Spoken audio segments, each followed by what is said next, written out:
Salt Island is one of the islands of the archipelago of the British Virgin Islands, located about 4.7 miles southeast of Rhone town, the main town on Tortola. It is named after its salt ponds, which were once an important resource. Salt Island is most notable for the wreck of the Royal Mail packet steamer RMS Rhone, which sank in a hurricane on October 29, 1867, after she was driven back on Salt Island while attempting to head to safety at sea. Most of the ship's crew were lost. Many of the bodies were buried in a mass grave on Salt Island, which is a short walk from the main beach and can be easily seen today. A wide circle of stones is laid upon the grave. The wreck of the Rhone is one of the best scuba diving sites in the Caribbean. Some of the underwater scenes in Film the Deep were filmed in and around the wreck.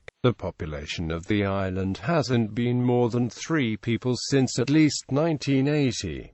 They pay an annual rent to the Queen of the United Kingdom, delivered to the governor of a £1 bag of salt.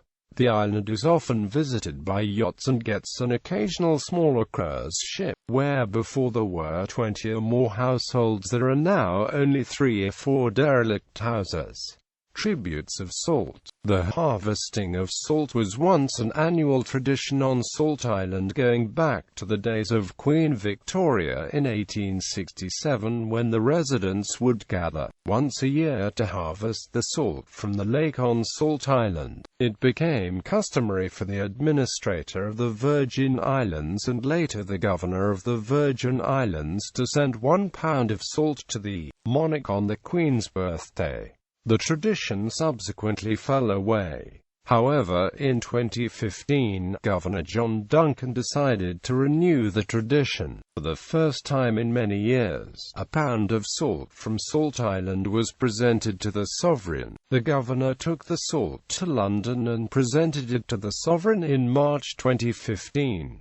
The salt had been harvested specially for the occasion by Calvin Jandy Smith of East End, Tortola. At the meeting, the governor gave Her Majesty a pouch of salt from Salt Island as a gift from the people of the Virgin Islands. At the annual parade celebrating the sovereign's official birthday on the 13th of June 2015, the governor announced that the previous tradition of presenting a pound of salt to the sovereign would be renewed as a tradition in future years.